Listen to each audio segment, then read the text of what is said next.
નમસ્કાર અમારા વાલા પેન્શનર મિત્રો, નિવૃત્ત કર્મચારી મિત્રો, ભાઈઓ તથા બહેનો, આપ સૌનું દિલથી સ્વાગત છે આપણી પોતાની યુટ્યુબ ચેનલ પેન્શન ગુજરાતમાં।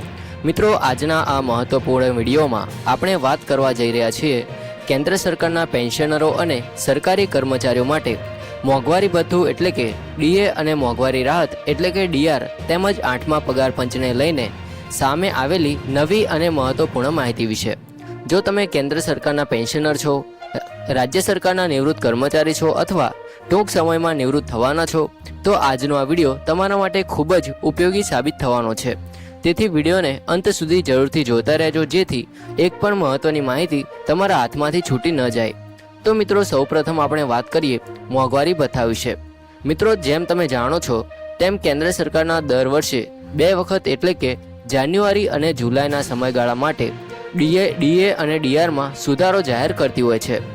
જાન્યુઆરી 2026 માટે સરકાર દ્વારા અગાઉ જ 2% વધારો જાહેર કરવામાં આવ્યો હતો, જેના કારણે કર્મચારીઓ અને પેન્શનરોને મળતું મોંઘવારી ભથ્થું વધીને કુલ 60% સુધી પહોંચી ગયું છે।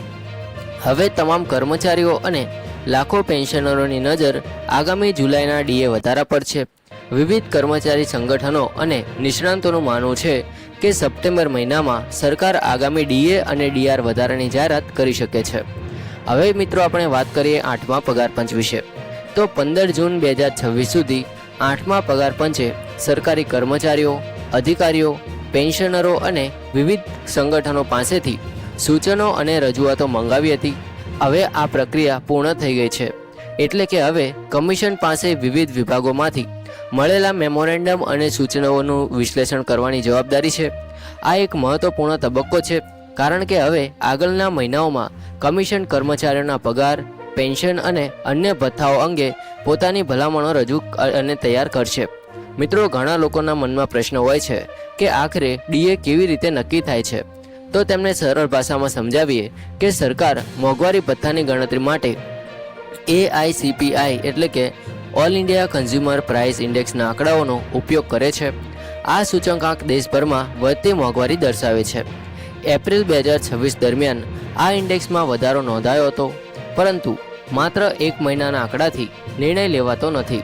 સરકાર સામાન્ય રીતે સતત કેટલાક મહિનાના સરેરાશ આંકડાના આધારે ડીએ અને ડીઆરનો વધારો નક્કી કરે છે।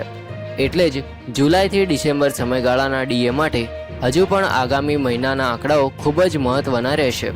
મિત્રો, હવે આપણને પ્રશ્ન એ થાય છે કે 8મા પગાર પંચનું આગળનું પગલું શું રહેશે। તો મિત્રો, હાલ કમિશન પાસે લગભગ 10 મહિનાનો સમય બાકી છે, જેમાં તેને તમામ રજૂઆતોનું પરીક્ષણ કરીને કેન્દ્ર સરકારને અંતિમ ભલામણો આપવાની રહેશે। આ સમયગાળા દરમિયાન કર્મચારીઓના પગાર માળખા, પેન્શન વ્યવસ્થા, ભથ્થાઓ અને અન્ય સેવા સંબંધિત નિયમોની સમીક્ષા કરવામાં આવશે। એટલે કે આગામી મહિનાઓ કર્મચારીઓ અને પેન્શનરો માટે ખૂબ જ મહત્વના સાબિત થઈ શકે છે। હવે મિત્રો, આપણે વાત કરીએ કર્મચારી સંગઠનો દ્વારા કરવામાં આવેલી મુખ્ય માંગણીઓ વિશે।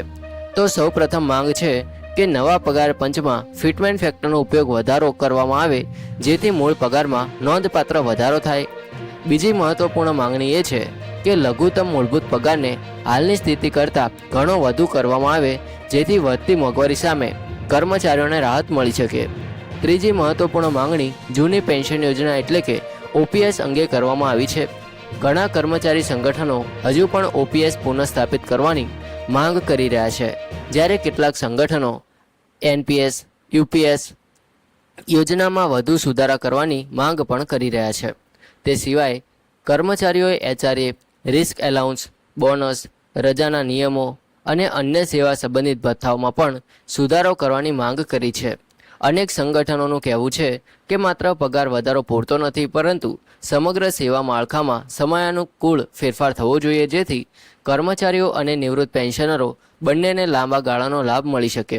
મિત્રો, અહીં એક મહત્વની વાત સમજવી જરૂરી છે કે હાલમાં સોશિયલ મીડિયા પર અનેક પ્રકારની અફવાઓ અને બિનઅધિકૃત સમાચાર વાયરલ થઈ રહ્યા છે। ક્યાંક 4% ડીએ વધારાની વાત થઈ રહી છે, ક્યાંક 8મા પગાર પંચ તરત જ લાગુ થવાની ચર્ચા થઈ રહી છે, તો ક્યાંક ઓપીએસ અંગે વિવિધ દાવા કરવામાં આવી રહ્યા છે। પરંતુ કોઈપણ માહિતી પર વિશ્વાસ કરતા પહેલાં સત્તાવાર જાહેરનામું અથવા સરકાર તરફથી બહાર પાડવામાં આવેલી સૂચનાની રાહ જોવી ખૂબ જ જરૂરી છે। અફવાને આધારે નિર્ણય લેવો યોગ્ય નથી। મિત્રો હવે આપણે એક ખૂબ જ મહત્વપૂર્ણ મુદ્દા પર વાત કરીએ તો છેલ્લા કેટલાક દિવસોથી ઘણા પેન્શનર મિત્રોનો એક જ પ્રશ્ન છે કે જો સપ્ટેમ્બર મહિનામાં ડીએ અને ડીઆરનો વધારો જાહેર થશે તો તેનો લાભ કોને મળશે। તો મિત્રો સામાન્ય રીતે જ્યારે કેન્દ્ર સરકાર ડીએ અથવા ડીઆરમાં વધારો જાહેર કરે છે ત્યારે તેનો લાભ કેન્દ્રીય સરકારી કર્મચારીઓ તેમજ કેન્દ્ર સરકારના પેન્શનરોને મળતો હોય છે। જો કે અંતિમ નિર્ણય સરકારની સત્તાવાર જાહેરાત બાદ જ સ્પષ્ટ થાય છે। તેથી સોશિયલ મીડિયામાં ચાલી રહેલી કોઈપણ દાવા પર વિશ્વાસ કરતા પહેલાં સરકારના સત્તાવાર આદેશની રાહ જોવી ખૂબ જ જરૂરી છે, કારણ કે ઘણી વખત અફવાઓને કારણે પેન્શનર મિત્રો ગેરસમજનો ભોગ બને છે। મિત્રો હવે આપણે વાત કરીએ કે જો ડીએમાં વધારો થાય છે તો તેની અસર પેન્શન પર કેવી રીતે પડે છે।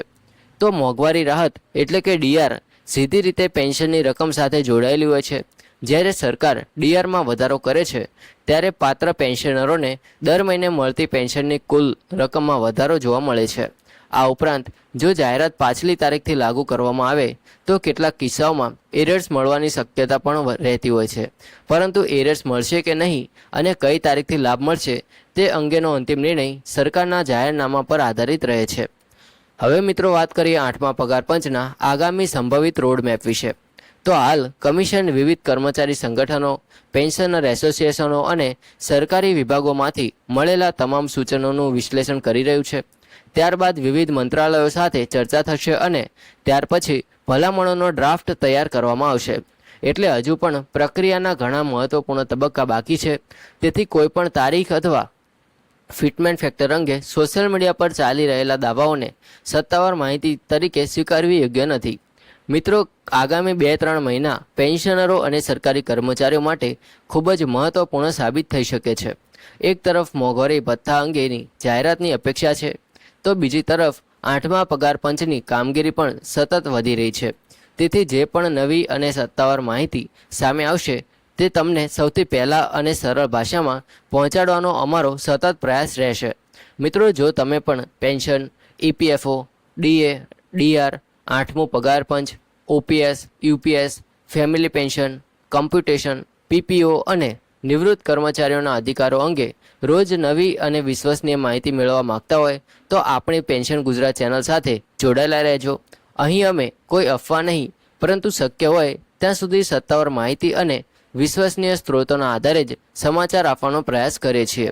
તો મિત્રો આજના વિડીયોમાં આપણે મોંઘવારી ભથ્થું, મોંઘવારી રાહત, 8મા પગાર પંચની વર્તમાન સ્થિતિ, કર્મચારી સંગઠનોની મુખ્ય માંગણીઓ અને આગામી સંભવિત પ્રક્રિયા વિશે વિગતવાર માહિતી મેળવી। આશા છે કે આ માહિતી તમારા માટે ઉપયોગી સાબિત થઈ હશે। જો વિડીયો પસંદ આવ્યો હોય તો લાઈક કરજો, શેર કરજો અને આ ચેનલને સબસ્ક્રાઈબ કરવાનું ભૂલતા નહીં। જય હિન્દ, વંદે માતરમ।